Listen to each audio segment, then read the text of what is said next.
Hello blunts, what's chillin'? In today's episode we will talk about the dark side of happy ending massage, better known as massage parlors.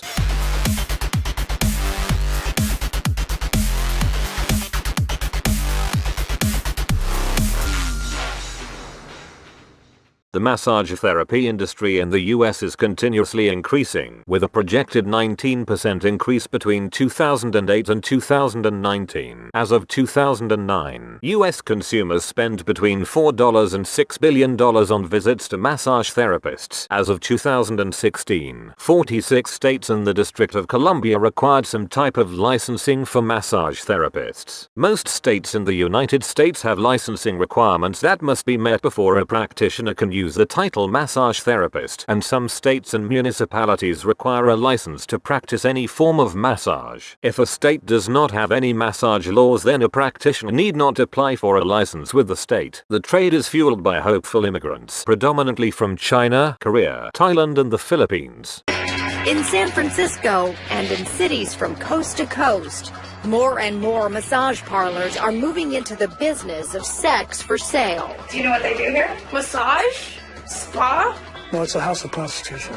Behind iron gates like these, thousands of young women from Asia and all across the world are bought and sold into sexual servitude, pleasing men on the hunt for a happy ending. Between 1980 and 2009, massage parlors in Rhode Island, also known there as spas, were known to be involved in prostitution. Prostitution in Rhode Island was legal at that time as long as it was behind closed doors. As of 2010, there were an estimated 525 massage parlors in New Jersey acting as fronts for the prostitution industry. An ongoing study of the prostitution business in New York City by the Sociology Department of Columbia University found that between 1991 and 2010, the rise of the internet and mobile phones have enabled some sex workers to professionalize their trade, with a shift from street walking to indoor markets, including massage parlors and escort agencies, a geographical change in the concentration of sex work, and the growth of a more expensive luxury market. In January 2011, an investigation by Time Out New York found New York City massage parlors charging a house fee, which is usually paid up front to the parlor's malmasan, of $60 to $100 per visit, with an extra tip for the sex workers, usually around $40, for a massage and a basic happy ending, or manual stimulation of the penis until orgasm. Most of the massage parlors reviewed were very strict about the female masseurs not being touched by the male client. Well, the guy got it. He looks like he got it what he wanted. Look at that. This isn't just one or two girls. These are thousands and thousands of girls being sold for sex all over the country every single day. Tonight, MSNBC returns to San Francisco and goes undercover with the city's human trafficking task force. Okay, he's in. As they fight to pull back the veil on this cruelest of parlor games. So sorry, first time, please. Help me. And try to rescue the girls and young women trapped as sex slaves in the land of the free. Every minute of their day is spent either being raped or waiting for the next man to show up who's going to rape them.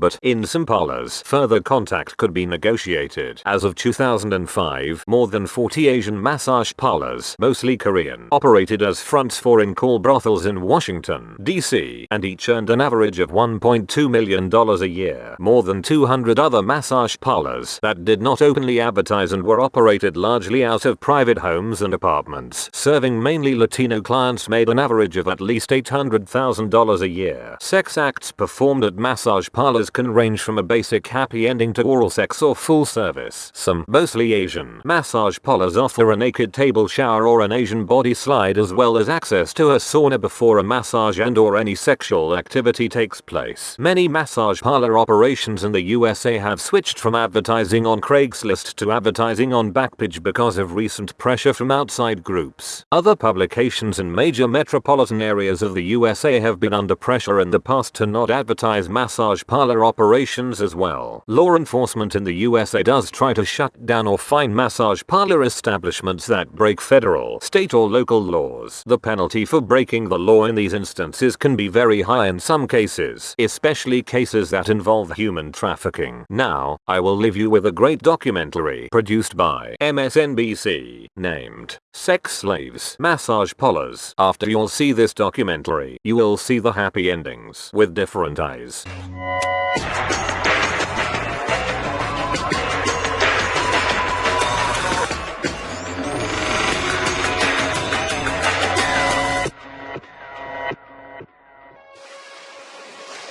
Standing guard at America's Golden Gate, the city of San Francisco is uniquely seasoned with Asian influence.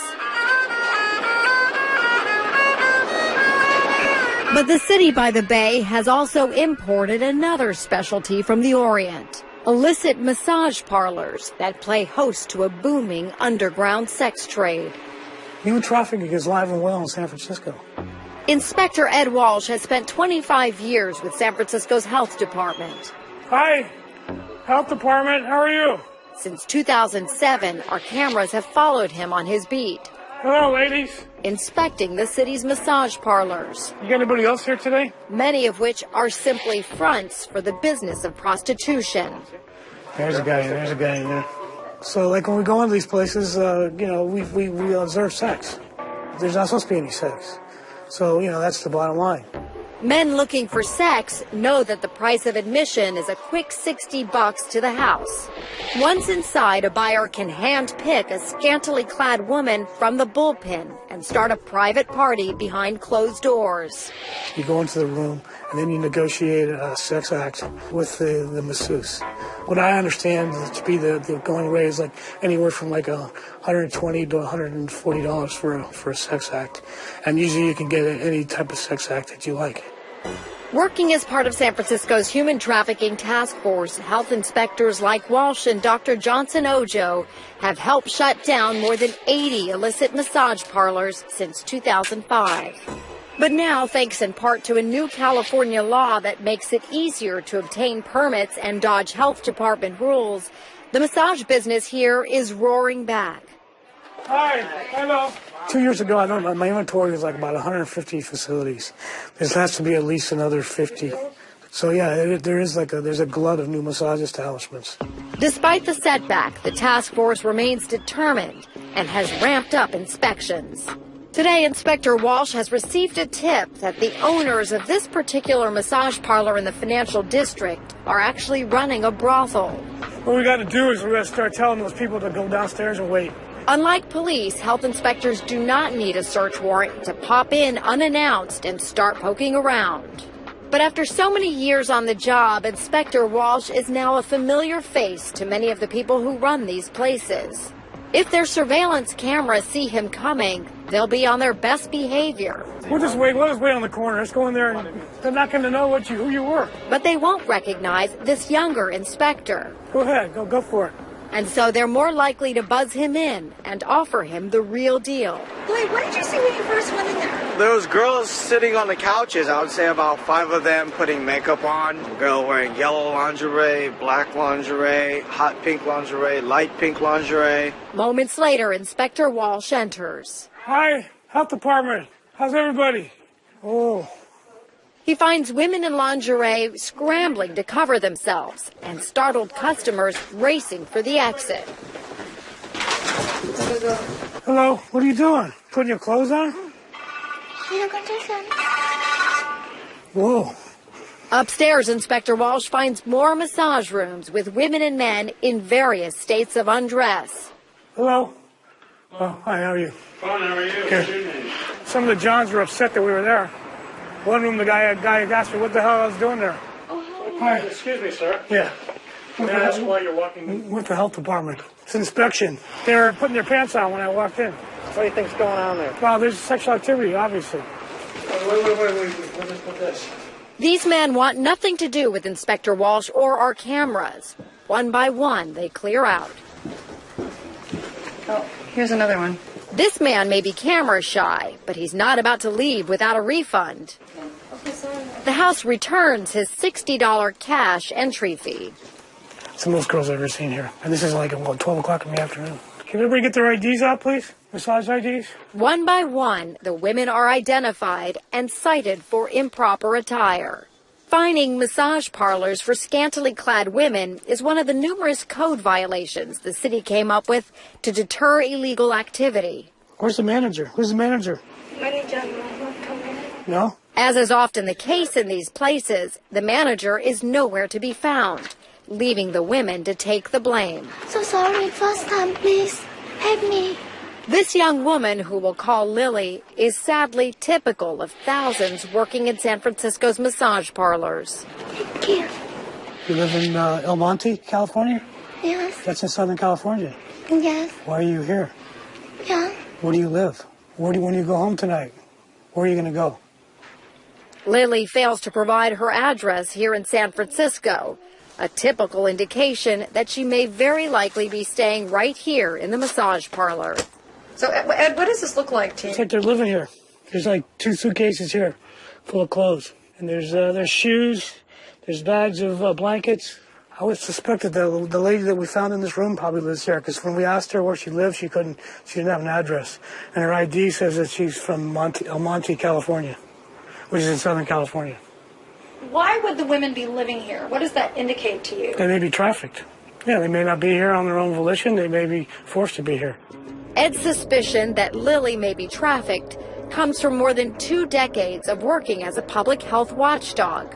In 2005, his observations helped a federal trafficking raid free 100 Korean women from downtown massage parlors. When rescued, the women told police parlor owners forced them to have sex with customers in order to repay traffickers who brought them to America. There are 5 girls. Since then, health inspectors and San Francisco police have been working vigilantly to prevent a reoccurrence of organized sex trafficking in the city. And where did you come from? Where is your home country? Me? I'm Vietnamese. What is the work that you do here? I don't know. I don't understand. So sorry. You don't understand massage? Yeah. But I saw you in the room, so you're not giving massage? Oh, no. I have to shower. I will shower. And then I change my clothes. That's why I in the room. So sorry. So you were in the room showering and changing your clothes? Yes. Because you live here or you work here? Oh no. Because this morning I'm so sorry again. Yeah. I don't speak English too much. So sorry. So sorry. That's okay. You don't have to be sorry. You just have to do the right thing. All this is tough for me. Especially the way that girl was sitting down there, like begging not to give her a citation. But I had to. You know, that's my job. That's the problem. When you want to close out the light and everything, they don't check this. For now, Inspector Walsh will carry on, shining a light into some of the city's darkest corners. So like here's a bunch of mold and mildew over here. Keeping San Francisco clean is a job that he takes seriously. See all that? Clean all that? And the task now grows tougher with every passing day. Just a reminder, okay, when you do massage, everybody has to wear the white coat. Always, always. Otherwise, you're going to get a ticket. Wow, the guy got it. He looks like he got what he wanted. Look at that. He seemed kind of relaxed when we walked out. He wasn't disappointed.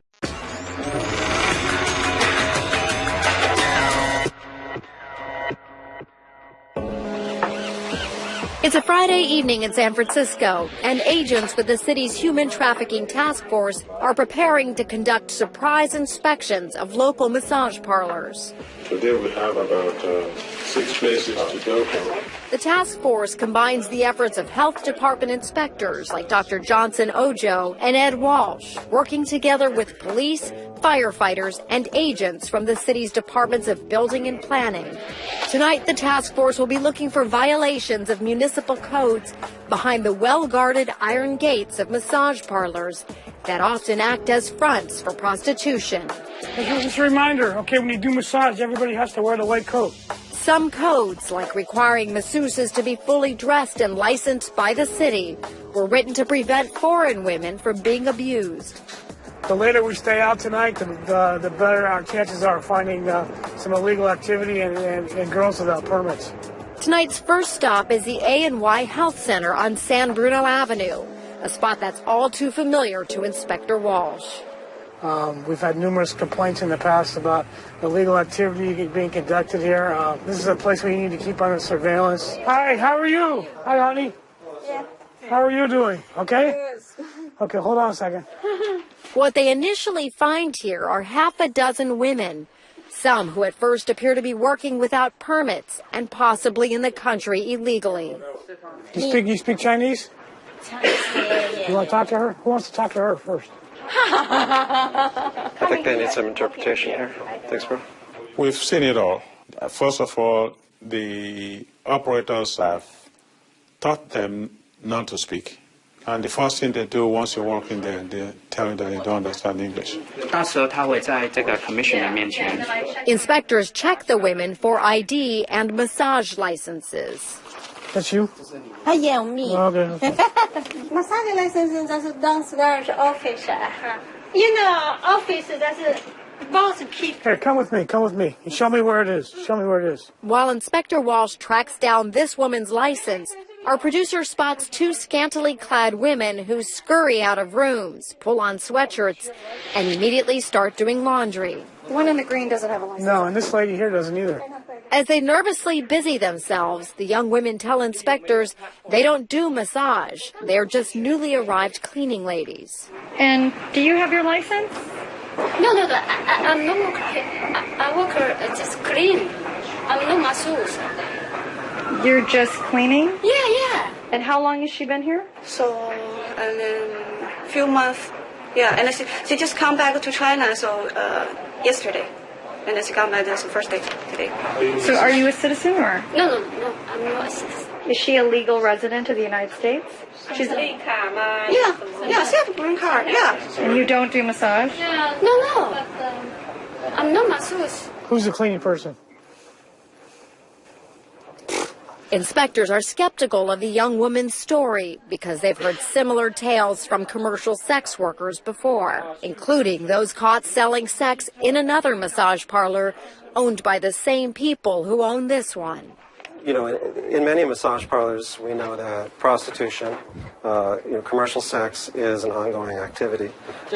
Whatever the work that's occurring here, whether it's commercial sex or any other kind of labor, we're just concerned as whether people are being coerced into it.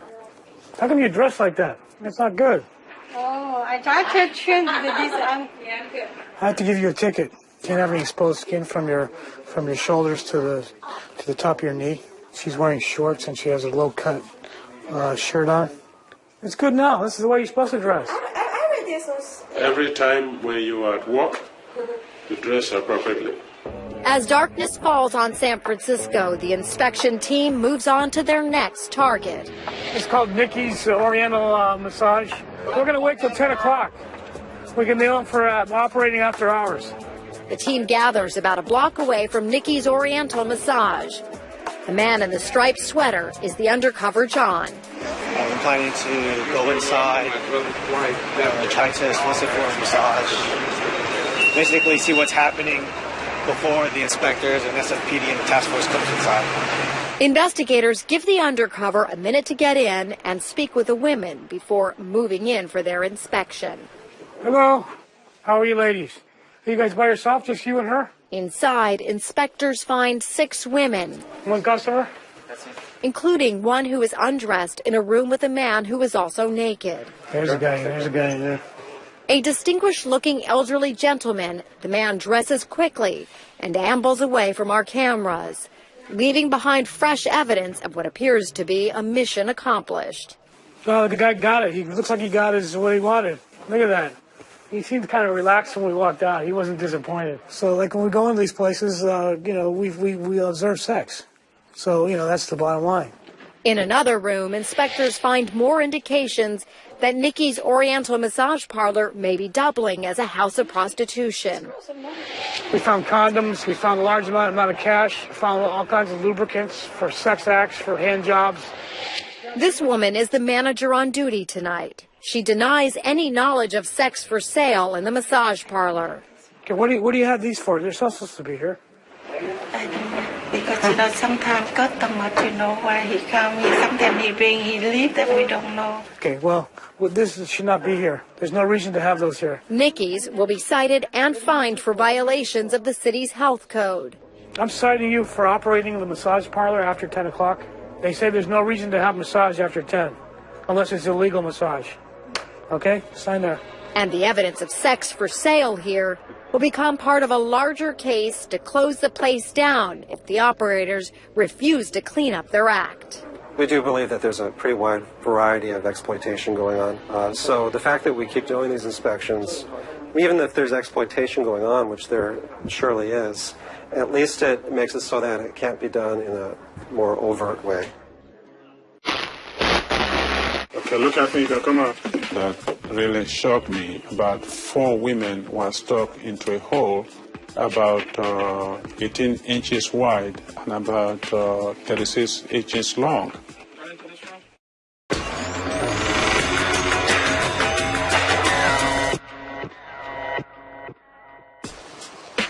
In San Francisco, agents with the health department are out on a Friday night, conducting surprise inspections of the city's massage parlors. Hello, how are you ladies? And finding evidence that many of these places are simply fronts for the underground sex trade. One customer? There's a guy in there. So, like, when we go into these places, we observe sex. So, that's the bottom line. Okay, what do you have these for? They're supposed to be here. Evidence and information gathered during routine health inspections like these actually play a key role in San Francisco's ongoing efforts to stamp out human trafficking. We have the ability to suspend or revoke permits and close facilities for violating the health code. With these different violations that the health code provides, we can build cases against bad places and eventually, over time, suspend or revoke the massage establishment permit so we can get the facility closed. San Francisco Police, can you open the door, please? In 2010, our cameras were witness to one such closing. The notorious Sunflower Massage Parlor at 450 B. Jones Street in the city's Tenderloin district. We are here to serve the order, indicating that your license has been revoked. This revocation came only after a hard-fought 6-year court battle. Come on out, health department.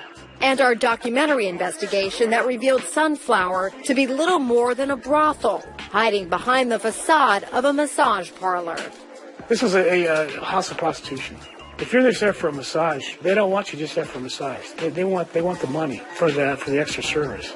Year after year, authorities, including the FBI, received reports of young foreign women being coerced into selling sex for cash at Sunflower. There were so many signs of trafficking.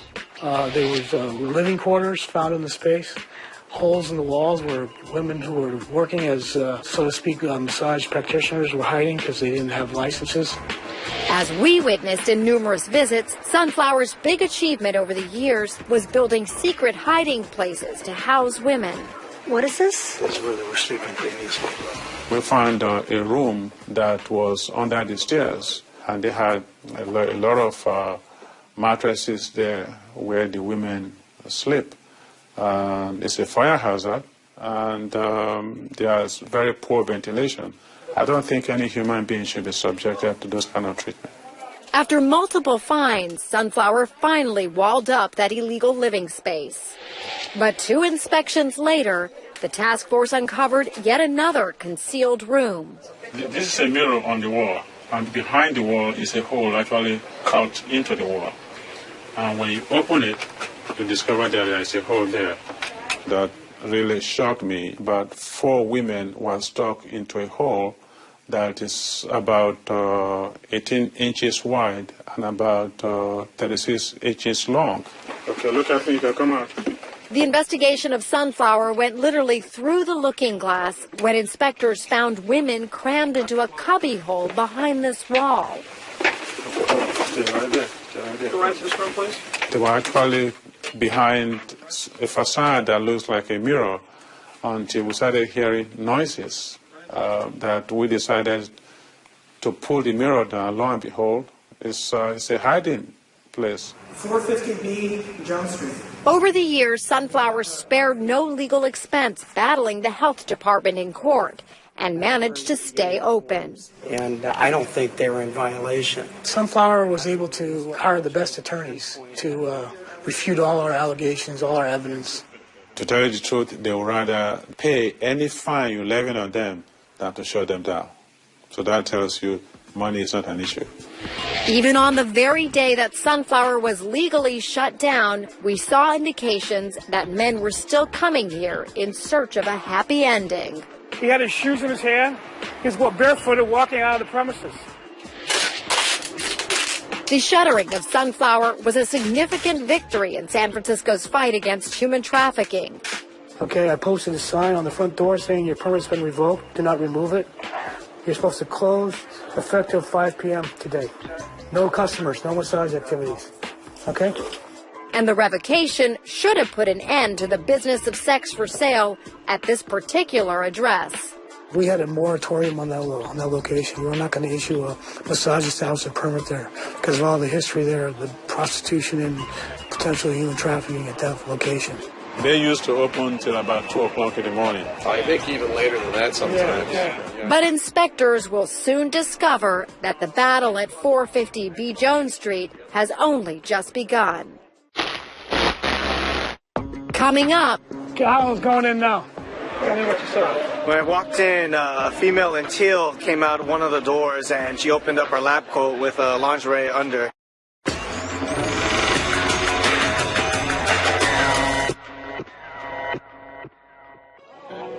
San Francisco Police, can you open the door, please? In 2010, the city of San Francisco finally succeeded in closing down Sunflower, a notorious hotspot for prostitution, masquerading as a legitimate massage parlor.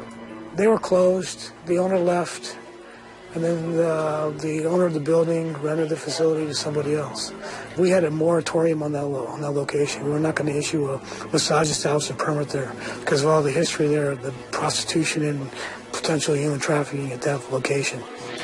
Unable to get another city permit for a massage establishment, the new owners at this address decided to get creative in rebranding their business. They first of all opened under the guise of, what did they call themselves? Relaxation spa, whatever that is. Yeah, that's a common term used now. It's actually just came up within the last year and a half. So by simply calling themselves a relaxation spa, the new owners secured a new business permit and got into the so-called business of relaxation. Basically, there are girls there that will give you a towel, set up your room, and you take a shower, you take a bath, take a hot tub, and you lay down and relax. Seriously? That's what they say they do. Do you believe them? No, it's a house of prostitution. Okay, go for it. Despite their efforts, the new relaxation spa is not exempt from routine health inspections. Alan's going in now. And if women working here are caught offering massage, they can be cited and the business will be closed down for the night. Hey, he's in.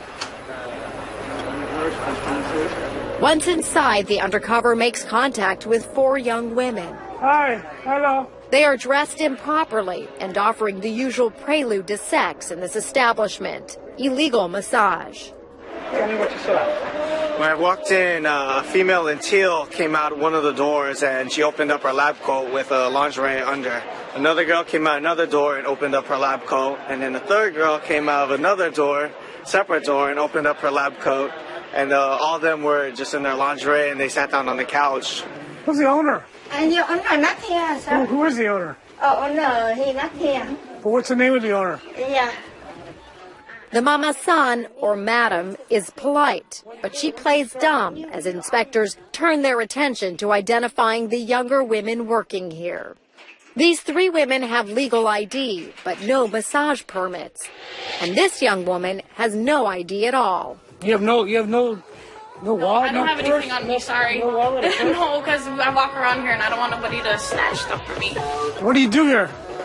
Me? Yeah. I do nothing. You do nothing? No. What are you doing here then? I was getting ready, actually. Getting ready for what, though? I was doing my hair. What kind of job do you do here? I was just getting ready. I don't do anything. I work down at the bar. The woman, who we'll call Donna, insists that she comes to the comfort spa only to get ready for a bartending job at a watering hole down the street.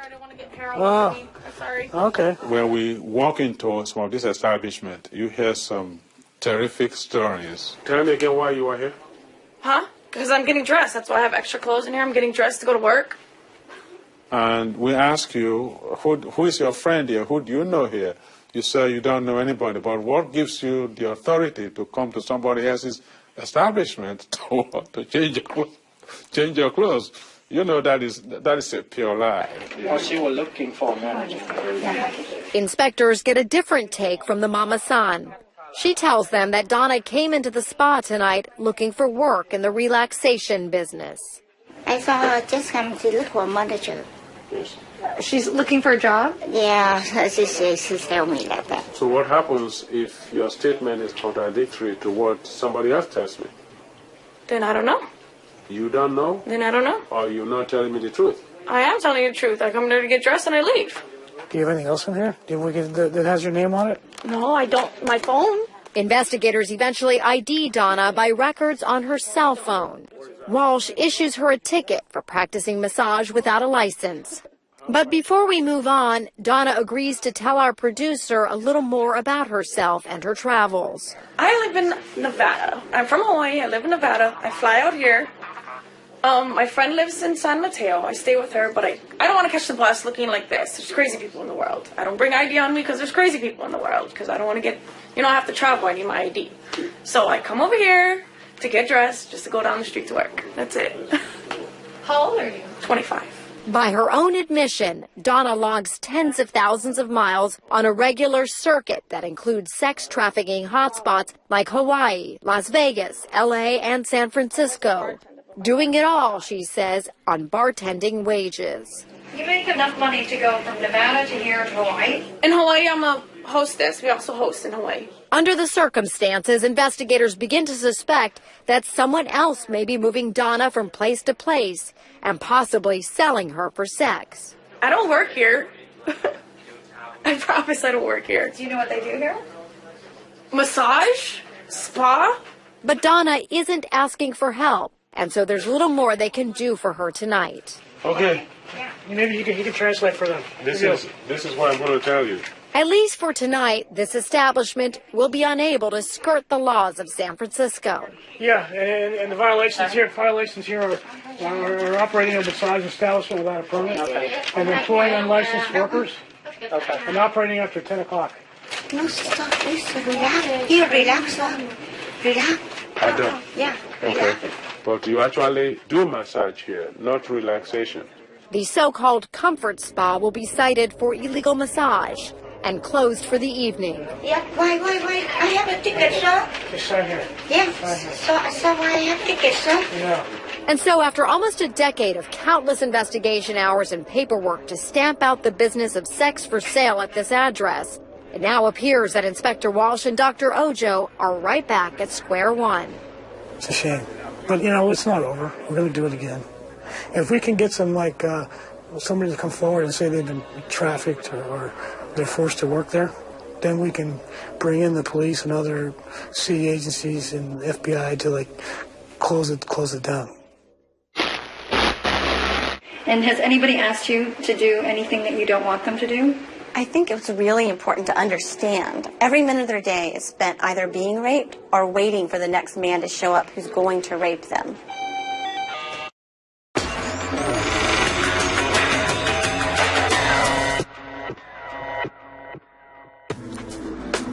As the health inspector overseeing all of San Francisco's 200-plus massage parlors, Ed Walsh has a unique window on the sordid business of human trafficking. Hi, health department, how are you? Hello, ladies. Every day he comes face to face with dozens of immigrant women from all across Asia. Yeah, I need to see your IDs. You have massage IDs? Many, he suspects, are indentured servants in the underground sex trade, afraid to talk or reveal they are not free to leave the premises. You getting a lot of customers here? No. No customers. Today, Inspector Walsh is quick to notice telltale signs that often distinguish legitimate massage parlors from houses of prostitution.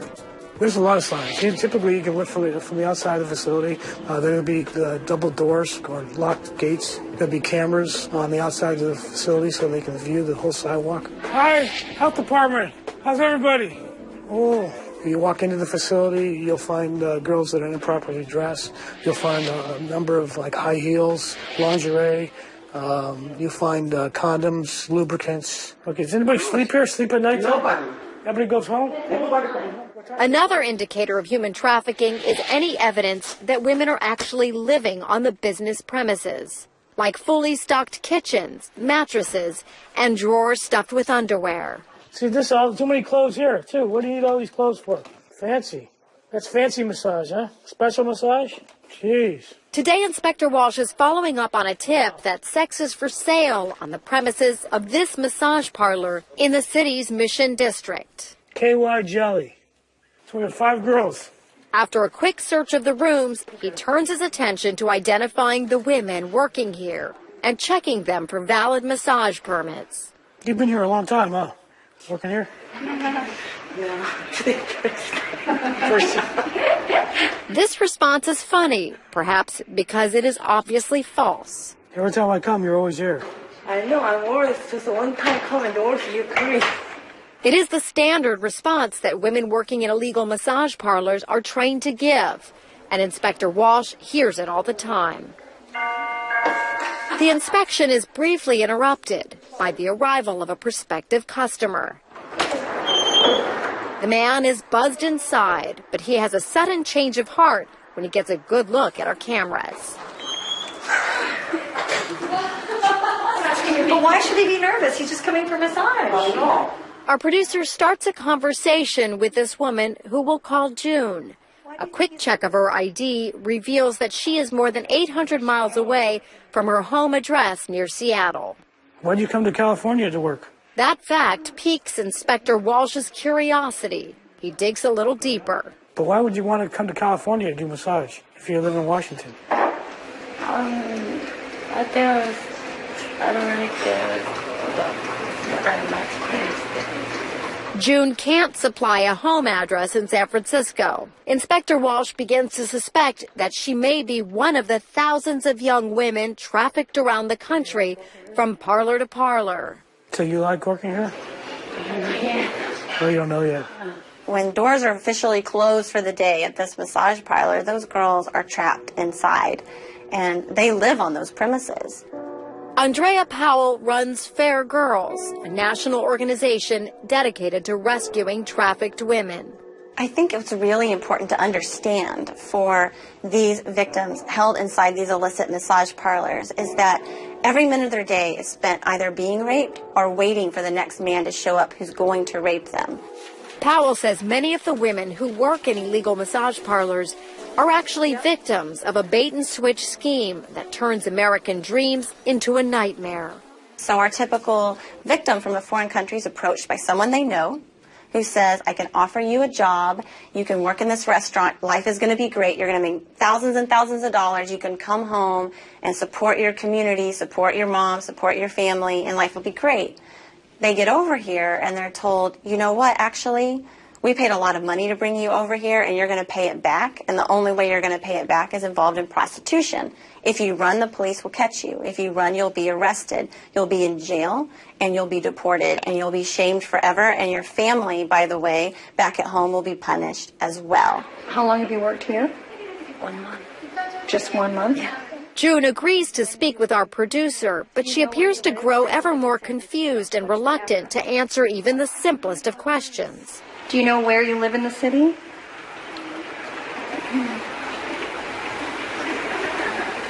You don't know where you live. You don't know where you live. But you don't sleep here. You sleep here.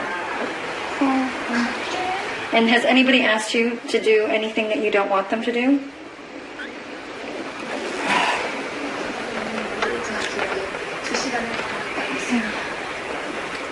Is it enjoyable work?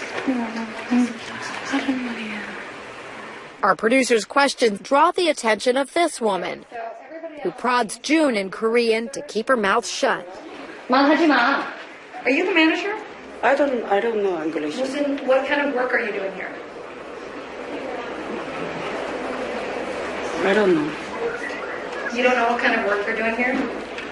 Only Korean cook. What kind of work are you doing? While the woman says she is just the cook, her commanding presence appears to have the desired effect of sealing June's lips. That's okay. It's okay? For every young lady who we've worked with, from Southeast Asian countries, China, Thailand, South Korea, there is a culture of pleasing, and there is a sense of debt. So sorry, first time, please.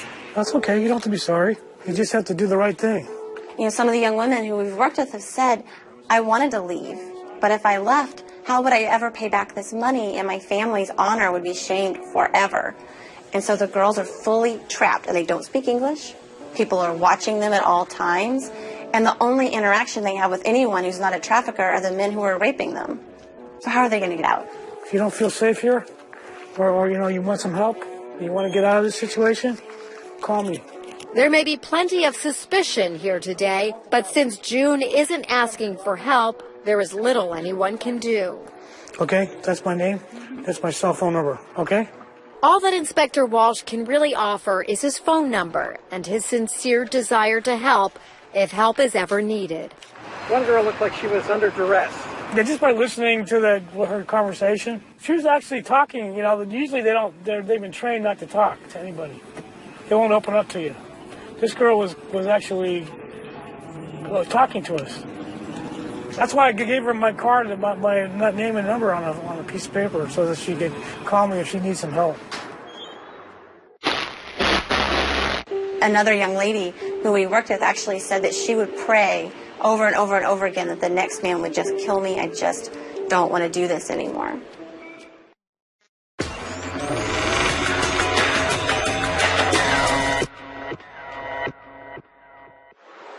Today, all across America, massage parlors now populate the landscape.